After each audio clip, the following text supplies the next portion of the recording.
Barangay Ginebra San Miguel at Coach Tim Con ay tila ba umaayon sa kanila ang kapalaran matapos nga nitong ma-trade ang kanilang player na sa Christian Hardiner at saka itong si Stanley Pringle. Napasama pa dito mga lods ang pick ng Tira Firma Jeep dahil nagkaroon sila ng swapping sa pagpili ngayong paparating na PBE Rookie Draft. Pero bago tayo magpatuloy, kung bago ka pa lang sa aking munting YouTube channel, ay humihingi po ako mga lods ng likes, share and subscribe bilang suporta. Maraming salamat in advance.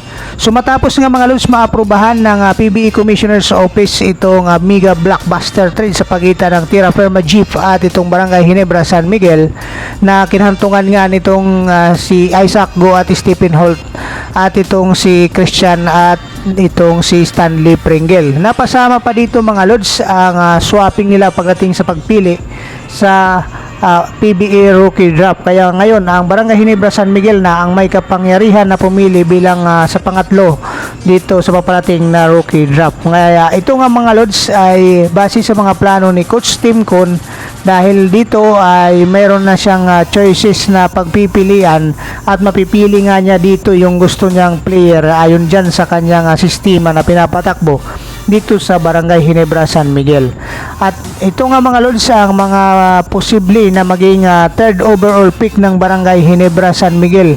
Bukas na nga ito mangyayari mga lods ang PBE Rookie Draft, kaya antabayanan natin dahil itong Converse Fiber Rixers na Coach Aldin Ayo, sa tingin natin ay silyado na dito mga lods itong si Justin Baltasar para sa top overall pick. At itong Blackwater Bossing ni Coach Jeff Carriazo naman mga lods ay sa tingin natin dito ay pupwede niya dito makuha itong si Cedric Berfeld nga mga lods bilang top 2 overall pick at maaari din piliin niya itong si Kai Balungay bilang top 2 overall pick din ng Blackwater Bossing. Kaya pag nangyari nga ito mga lods, itong si Coach Tim Con ay malaki nga ang posibilidad na ang kanyang piliin kung sakasakali itong si Cedric Berfeld na kung saan ay sa ngayon 27 years old ito, may height na 6'2", point guard ang position at nag-aral sa Southern Methodist University nga mga lods. Ito nga ay preparation na rin kung sakasakaling mag-retiro na itong si L.A. Tenorio bilang point guard ng Barangay Ginebra San Miguel. Narito ang ilan sa mga highlight play ni Cedric Berfeld.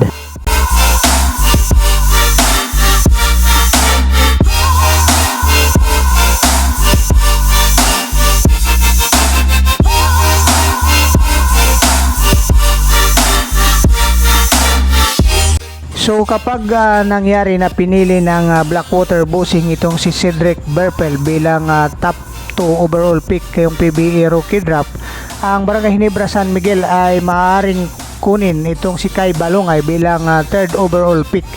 Dahil itong si Kai Balungay mga lods, 23 years old lang ito, 6'7" ang height, power forward. At maaari nga itong maging pansamantalang kahalili nitong si Jimmy Malonzo dahil sa pagkakaroon ng injury. At galing ito sa Ateneo de Manila. At ito nga mga lods ang naging highlight nitong si Kai Balungay. Panoorin natin.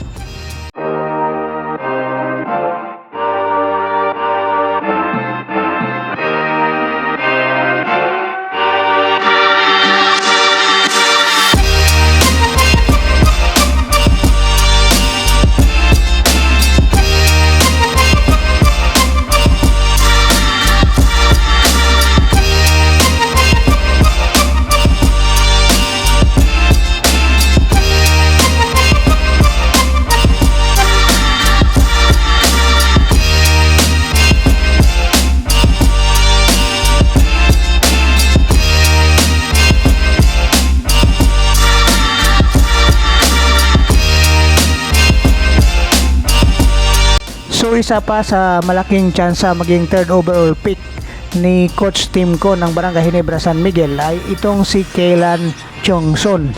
So ito ay 32 years old na, may height itong 6'5", position ito guard forward mula sa Beulah University. At alam natin na gusto nga itong makuha ni Coach Tim Con at ng Barangay Ginebra San Miguel at sinasabi nga nila ito yung naging dalaan para i-trade na Coach Tim Con itong kanyang mga player para makakuha ng bata dito sa paparating na PBA Rookie Draft. Ngayon narito nga ang highlight play ni Kaylan Johnson sa Alab Pilipinas. Panoorin natin.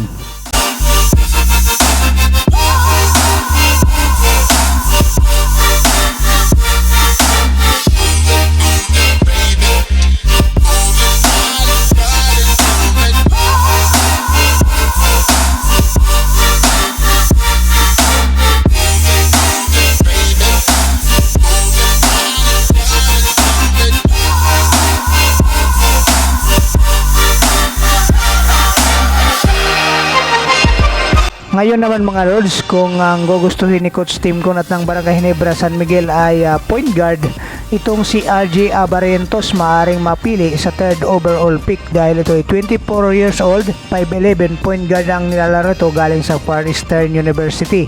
At isa nga ito sa mga Lords na maaring maging kapalit ni Eliel Tenorio dahil may balita nga na magre-retiro na ito at magpo-focus na lang ito sa kanyang coaching job dito sa Barangay Ginebra San Miguel.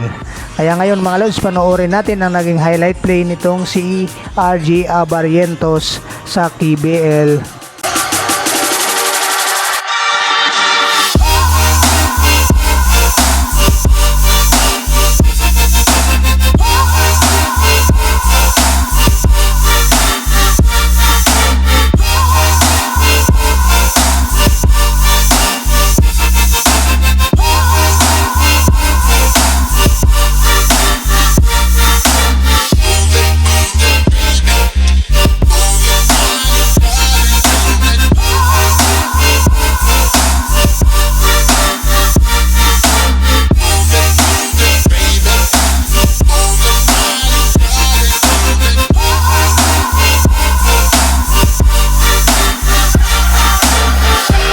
Kung mag-experiment si Coach Tim Con ay malaki rin ang tsansa na itong MVP ng PBA combine na si Jonel Policarpio ng Lasal ay piliin dahil ito ay 22 years old, 6'5", guard forward ang nilalaro ito galing sa De La Salle University nga ito mga Lods. Kaya ito ngayong mga highlight nitong si Jonel Policarpio nga mga Lods. Bagamat malalim na nga itong si Jonel Policarpio, kung pagbabasihan natin itong mga draftees ay maaari din itong mapili ni Coach Tim Con nga mga Lods dahil sa magandang ang pinakita niya dito sa Combine PBA Rookie Draft kung saan siya yung naging MVP dito mga Lods at na-showcase nga niya ang kanyang talent dito mga Lods. Nakita ito ng mga coaches at alam natin magbabago yung ibang coaches dito sa kanya at malaki yung tsansa na mapili siya dito ng maaga. Kaya ngayon mga Lods, sa tingin nyo ba sino ang karapat-dapat na piliin ni Coach Tim Con bilang third overall pick ng Barangay Ginebra San Miguel na magiging fit sa kanyang sistema? So i-comment nyo lang dyan sa baba ang iyong mga komento at suggestion regarding dito sa ating panibagong PBA updates. So maraming salamat. God bless you all. Bye bye.